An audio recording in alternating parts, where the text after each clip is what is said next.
Sweet potato பார்த்தீங்கன்னா சீனி கிழங்கு சர்க்கரைவள்ளி கிழங்கு வந்து அவ்வளோ நல்லது.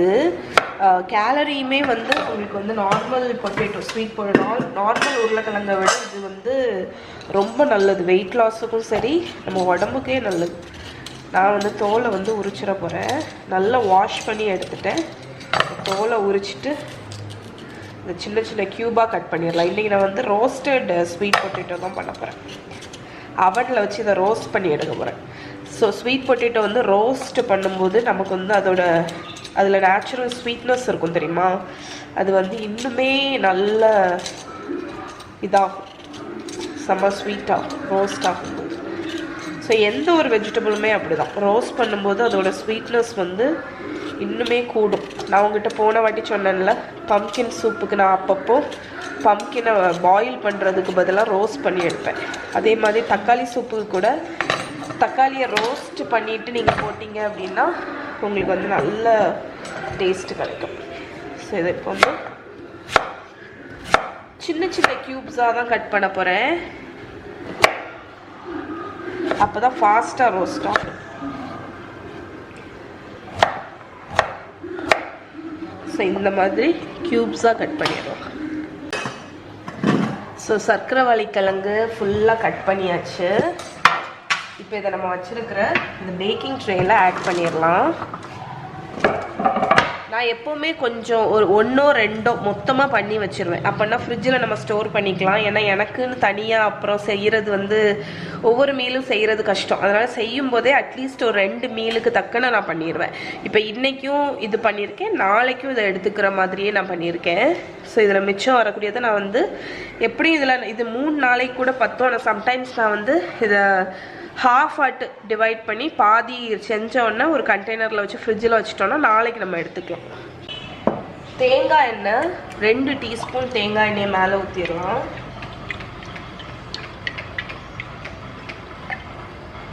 கொஞ்சமாக சால்ட்டு பெப்பர் மட்டும் போட்டு நான் வந்து ரோஸ்ட் பண்ணுறேன். நீங்கள் எந்த ஸ்பைஸ் வேணுமோ எது வேணாலும் போட்டு.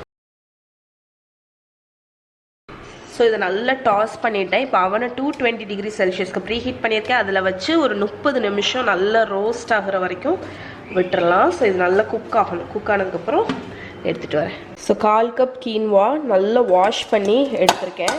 இதை வந்து ஒரு சாஸ் பேனில் போட்டுட்டு 1/2 கப் தண்ணி ஊற்றிடலாம் இதில். ஸோ கீனுவாலாம் பார்த்தீங்கன்னா நான் இப்போ கொஞ்சமாக குக் பண்ணுறேன். பட் நீங்கள் வந்து செய்யும் போதே வந்து 1 கப் அளவுக்கு குக் பண்ணிட்டீங்கன்னா நீங்கள் ஒரு 2 நாள் 3 நாளைக்கு எடுத்துக்கலாம். ஸோ மொத்தமாக குக் பண்ணி நீங்கள் ஃப்ரிட்ஜில் வச்சுக்கலாம். அதுக்கப்புறம் மைக்ரோவேவ் இருந்துச்சுன்னா அதில் கூட நீங்கள் வந்து ஹீட் பண்ணி சாப்பிட்டுக்கலாம். ஸோ நான் வந்து தண்ணி ஊற்றியாச்சு. இந்த தண்ணி எல்லாமே அப்சர்வ் ஆகணும், அது வரைக்கும் குக் ஆகணும். அது எப்படியும் ஒரு 10-15 மினிட்ஸ் ஆகும். ஸோ ஒவ்வொரு மீலும் நீங்கள் தனித்தனியாக பண்ணுறதுக்கு உங்களுக்கு மடியாக இருக்குது அப்படின்னா இதெல்லாம் நீங்கள் மொத்தமாக மீல் ப்ரெப், நான் உங்களுக்கு வீடியோ வேணுமான்னு சொல்லுங்கள், weight loss meal prep video நான் வேணால் உங்களுக்கு எடுத்து போடுறேன். இதெல்லாம் நீங்கள் அட்வான்ஸாக செஞ்சு வைக்கலாம் அப்படின்னு. ஏன்னா நமக்கு வந்து ரெடியாக ஃபுட்டு நமக்கு இருக்கும்போது நம்ம வந்து டக்குன்னு அதை எடுத்து சாப்பிடுவோம். இல்லாட்டி வந்து நமக்கு ஐயோ மடியாக இருக்கும் இதுக்குன்னு செய்யணுமேன்னு நினச்சிட்டு நம்ம ஒழுங்காக ப்ராப்பராக ஹெல்த்தியாக சாப்பிட முடியாமல் கூட போகலாம். நான் இதில் வந்து ஏன் மொத்தமாக நான் போட்டு பண்ணலன்னு பார்த்தீங்கன்னா, இதில் நான் ஒரு கை ஸ்ப்ரவுட்ஸ் வந்து ஆட் பண்ண போகிறேன். ஸோ நான் வந்து முளைக்கட்டின ஸ்ப்ரவுட்ஸ் வந்து செஞ்சு வச்சுருக்கேன். இது வந்து எனக்கு பச்சையாக இதை சாப்பிடும்போது ஒரு மாதிரி வயிறு வலி வந்து வரும்.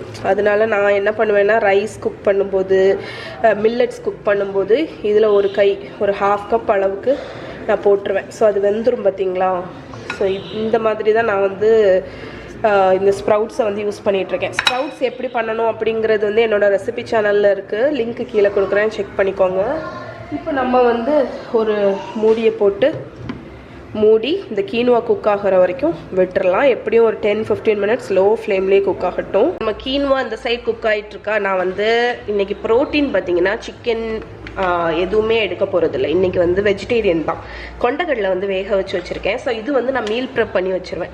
மொத்தமாட்டு ஒரு வாரத்துக்கு தேவையான கொண்டக்கடலை, அட்லீஸ்ட் ஒரு 4 நாள் தேவையான கொண்டக்கடலை வேக வச்சு வச்சுருவேன். அப்போ நம்ம எப்போ ஸ்நாக்குக்கோ எதுக்குனாலுமே ஒரு இன்ஸ்டன்ட் ப்ரோட்டீன் மாதிரி இருக்கும். இப்போ 1 டீஸ்பூன் கோகனட் ஆயில் ஆட் பண்ணியிருக்கேன்.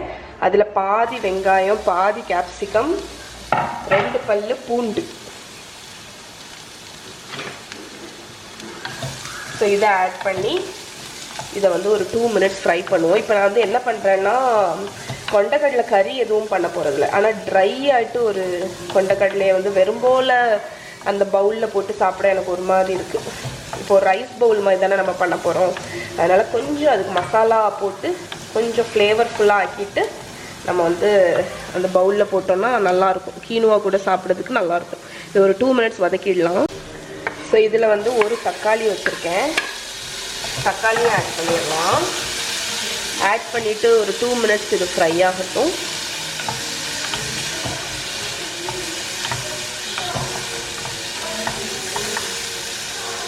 ஸோ இதுக்கு கூடயே நான் வந்து இங்கே வச்சிருக்கிற கொண்டைக்கடலையும் போட்டுற போகிறேன்.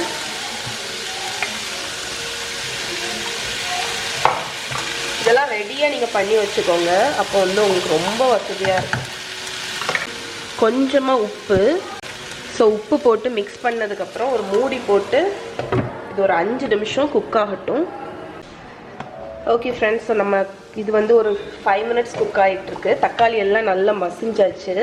ஸோ இதோட ஃப்ளேவரை வந்து நல்லாவே டேஸ்ட்டு கொடுக்கறதுக்கு வந்து நான் இந்த பாவ் பாஜி மசாலா இருக்குல்ல, அதை ஆட் பண்ணுறேன்.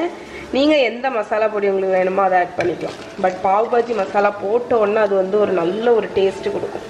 நான் உப்பு அதுக்கு தக்கனதான் ஆட் பண்ணேன். ஏன்னு பார்த்தீங்கன்னா பாவ் பாஜி மசாலாவில் உங்களுக்கு வந்து ஒரு உப்பு இருக்கும்.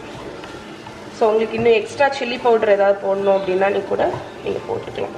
இந்த டேஸ்ட் பார்த்துட்டு வேறு சில்லி பவுடர், கரம் மசாலா பொடி, எந்த மசாலா பொடி உங்களுக்கு வேணுமோ அதை நீங்கள் ஆட் பண்ணலாம். ஸோ வெறும்போல் கொண்டைக்கடலையை சாப்பிட்றதுக்கு இது ஒரு நல்ல ஒரு ஃப்ளேவர் கொடுத்த மாதிரி இருக்கும், டேஸ்ட்டும் நல்லாயிருக்கும். மசாலா கொண்டைக்கடலை செஞ்சு முடிக்கிறதுக்கு இடையில நம்ம கீன்வாவும் ஸ்ப்ரவுட்டட் கீன்வா ரெடி ஆயிடுச்சு பாருங்கள். இவ்வளோதான். கீன்வா குக் ஆகுறதுக்கு ரொம்ப ஈஸி, அதனால தான் நான் அப்பப்போ ஃப்ரெஷ்ஷாகவே செஞ்சுப்பேன். பட் இவ்வளோ காணம் என்னால் சாப்பிட முடியல அப்படின்னா இதில் பாதியை நான் எடுத்து வச்சுருவேன். ஆக்சுவலி இவ்வளோ சாப்பிட முடியாது. ஏன்னு பார்த்தீங்கன்னா நமக்கு வந்து ஸ்வீட் பொட்டேட்டோ இருக்குது, கொண்டைக்கடலை இருக்குது, இந்த இது இருக்குது, ஃபில்லிங்காக இருக்கும், ரொம்ப ஃபில்லிங்காக இருக்கும், டேஸ்ட்டு செம்மையாக இருக்கும். ஸோ கீனுவா வந்து குக் ஆகிடுச்சு. இது வந்து இன்னுமே ஹெல்தி, ஏன்னா நம்ம ஸ்ப்ரவுட்டும் போட்டிருக்கிறதுனால, ஸ்ப்ரவுட் வேக வச்சுட்டதுனால உங்களுக்கு வயிற்றுக்கும் ஒன்றும் செய்யாது. ஸ்ப்ரவுட்ஸ் ரொம்ப கேலரி கம்மி, நார்மல் இதை விட ஸ்ப்ரவுட் வந்து ரொம்ப கேலரி கம்மி. ஸோ இதுவும் ரெடி. ஸோ இந்த ரெண்டும் குக் பண்ணுறதுக்கு இடையில நம்மளோட அவனில் வச்ச ஸ்வீட் பொட்டேட்டோ பாருங்கள், சூப்பராக ரெடி ஆகிடுச்சு, நல்லா வெந்துடுச்சு. இது வந்து எனக்கு ரொம்ப பிடிக்கும். இது ஒரு ஸ்நாக்ஸ் மாதிரி கூட நான் ஒரு பவுலில் வச்சு சாப்பிடுவேன். ஹெல்த்தியும் கூட, நல்லா இருக்கும். பாருங்க. ஓகே, ஸோ இதுவும் ரெடி. ஸோ நம்ம sweet potato ready, quinoa ready, கொண்டைக்கடலை ரெடி. இப்போ வந்து இது எல்லாத்தையுமே நம்ம ஒரு ரைஸ் பவுலில் வைக்கும்போது அதுக்கு மேலே வந்து ஒரு நல்ல ஒரு சாஸ் தேவை. இந்த சாஸோட நேம் வந்து கிரீன் காடஸ் சாஸ்ன்னு. இது வந்து கொத்தமல்லி கீரை, ஸ்ப்ரிங் ஆனியன், பூண்டு, எலுமிச்சைச்சாறு, தயிர் வச்சு பண்ணக்கூடிய ஒரு சாஸ். நல்ல பச்சை கலரில் இருக்கும். இதை நீங்கள் வந்து ரைஸ் பவுலில் எல்லாம் வச்சதுக்கப்புறம் இந்த சாஸை நீங்கள் ட்ரிசில் பண்ணி நல்லா மிக்ஸ் பண்ணி சாப்பிடும்போது ரொம்ப நல்லாயிருக்கும். ஓகே, ஸோ இந்த பர்டிகுலர் சாஸுக்கு வந்து பூண்டு கொஞ்சம் நிறைய தேவை. பூண்டு தான் மெயின். ஒரு மிக்சி ஜாரில் தான் நம்ம பண்ண போகிறோம். ஒரு மிக்சி ஜார் எடுத்துக்கோங்க. அதில் கொத்தமல்லி கீரை ஒரு கப் அளவுக்கு நீங்கள் ஆட் பண்ணிக்கலாம். புதினா இருக்குன்னா புதினாவும் ஆட் பண்ணிக்கோங்க நீங்கள். புதினா என்கிட்ட இல்லை. ஸ்ப்ரிங் ஆனியன் ஒரு 3 ஸ்ப்ரிங் ஆனியன், ஒரு 4 பல்லு பூண்டு, ஒரு 1/4 கப் அளவுக்கு தயிர், அதுக்கப்புறமா லெமன் ஜூஸ். ஒரு பாதி லெமன்லேருந்து நீங்கள் டேஸ்ட் பார்த்துட்டு ஆட் பண்ணிக்கலாம். ஓகே, சால்ட்டு உங்களுக்கு சப்போஸ் நல்ல காரமாக இது வேணும்னு நினச்சிங்கன்னா ஒரு பச்சை மிளகா கூட போட்டுக்கோங்க. நான் வந்து பெப்பர் தான் ஆட் பண்ணுறேன். ஓகே, அவ்வளோதான், எல்லாமே ஆட் பண்ணிட்டோம். இதை நான் வந்து அரைச்சி எடுத்துகிட்டு வந்துடுறேன். இதுதான் நம்மளோட சாஸ். ஓகே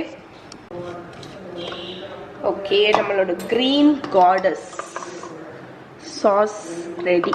இங்கே பாருங்க. இதை நீங்கள் வந்து ஒரு 2-3 டேபிள் ஸ்பூன் தான் உங்களுக்கு தேவை. மிச்சத்தை நீங்கள் ஃப்ரிட்ஜில் வச்சுட்டு நாளைக்கு கூட யூஸ் பண்ணிக்கலாம். இதை டேஸ்ட் பார்த்துட்டு ஏதாவது வேணும்னா அட்ஜஸ்ட் பண்ணிக்கோங்க.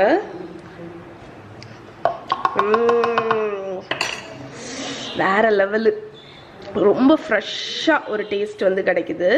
ஓகே, இப்போ நம்ம அசம்பிள் பண்ணிடலாம். இப்போ நம்ம வந்து பிளேட்டிங் பண்ணிடலாம். ஒரு பவுல், ஒரு ஷாலோவான பவுல் மாதிரி எடுத்துக்கோங்க. இதில் நான் வந்து ஆக்சுவலி சாப்பிடும்போது இந்த மாதிரிலாம் பண்ண மாட்டேன், பட் ப்ரெசன்டேஷனுக்கு வேண்டி உங்களுக்கு வச்சு காணிக்கிறேன்.